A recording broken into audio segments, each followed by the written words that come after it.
Well, hello everybody. Are you tired of the restrictions that all of the paid streaming services like Netflix are putting up these days? I mean, things like a crackdown on password sharing or being able to stream to an unlimited number of screens, etc. Well, why not set up a streaming media server at home and bypass these restrictions permanently? Well, that's exactly what we're going to do in this video. Now, as long as you have a low-end computer available at home that's just sitting there gathering dust, why don't you install a Linux-based operating system on it and follow along with the instructions in this video. Now, I've divided this video into two parts. In the first part, we'll install the popular Emby media server software and set it up to stream movies and TV shows that we have downloaded on our computer. And just FYI, I'm using a low-end laptop with only 4 GB of RAM and an Intel Celeron processor. And on this, I have installed Zorin OS Lite, which is a very Linux beginner-friendly operating system. In fact, Zorin OS Lite supports computers with as low as 1 GB of RAM. And at the end of this first part of the video, you can basically stop watching. But if you continue on to the second part of the video, I'll show you how to connect to movies and TV shows which you may have saved in your online storage service like Google Drive. For this, we will use a tool called Rclone, which allows you to connect to online storage services as if those files were available locally without actually taking up any storage space on your computer. Now, this might be really helpful if you have very limited storage space available locally. So, let's jump right into the first part of the video.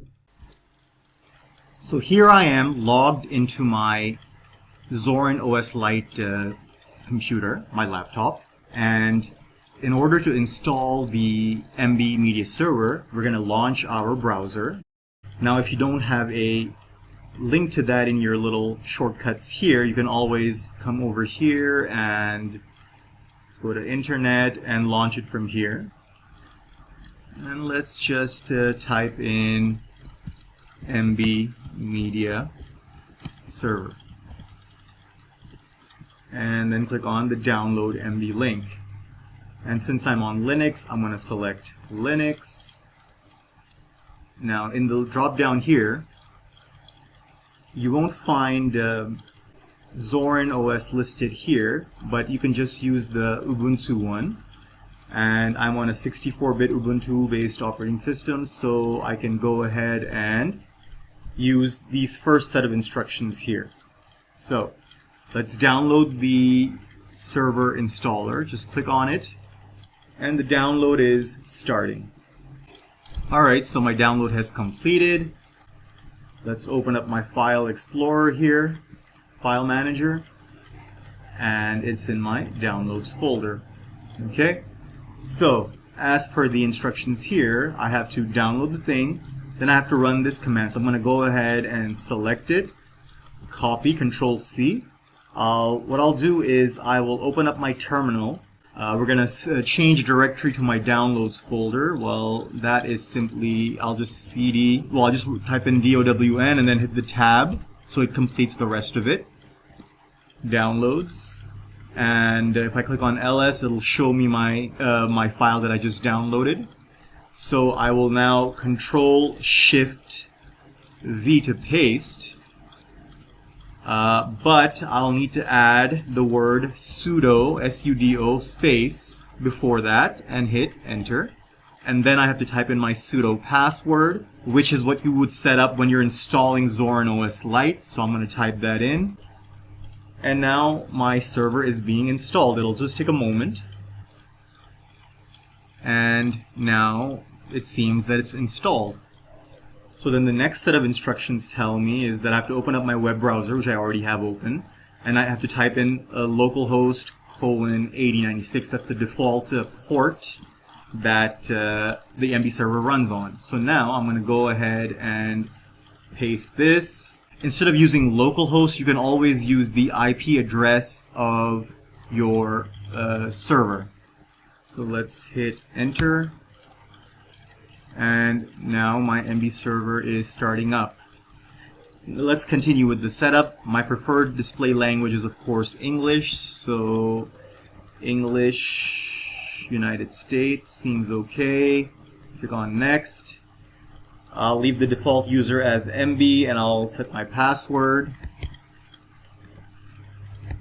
Make it as secure as you want, doesn't matter. Let's click on next. Yeah, let's go ahead and save this, doesn't matter.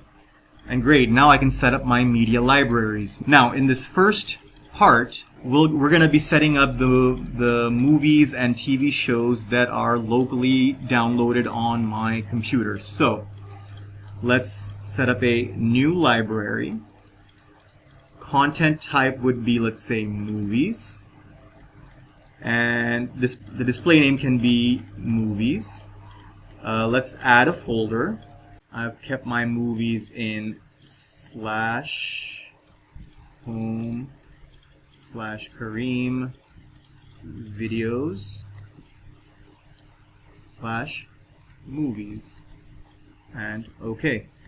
Great, so my folder has been added. I can add additional folders if I've put my movies in multiple locations. But if I scroll through all of this, there's a lot of information here. We don't have to worry about that too much. Let's just go ahead and click on OK. And it'll just take a moment. And I've added my first library. In the same way, I can repeat this process and add a new library for my TV shows if I wanted, or my music, etc., etc. But I won't do that now.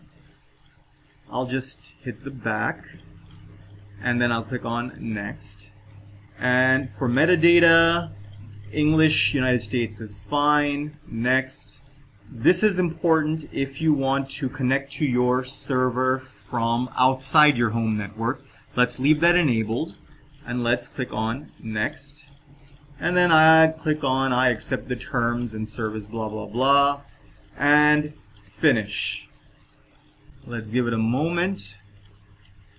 And now let's go ahead and sign in as the user called Emby. My username and password is already saved, and I can click on Sign In.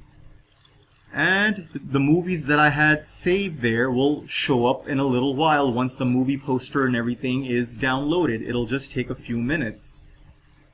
And there we have it. So my movies that I had in my local folder are now listed here. And I can, of course, click on the movie poster. And I have all this meta information, metadata about this movie. Now that is pretty interesting. I did not enter any of this information. It picked it up online. And now I can watch this movie by clicking on play, or I can, I don't know, open up my Roku device, whatever, and install the Emby app on that, which is free. And then I can play, then I can connect to my server from my Roku device, for example, and play it there. Or I can play it from a different computer on my home network. And by doing that, I'll have the entire Netflix experience. So that's the end of part 1. In part 2, we'll try to add a library in my Emby server containing movies that are not stored locally, like these movies that are listed on this homepage here are. So these are movies that are physically on my laptop, but I may have some movies on my online storage, like my Google Drive. So how do we add those? We'll talk about Rclone, which will allow us to do that in the next part, the second part of this video. Thank you.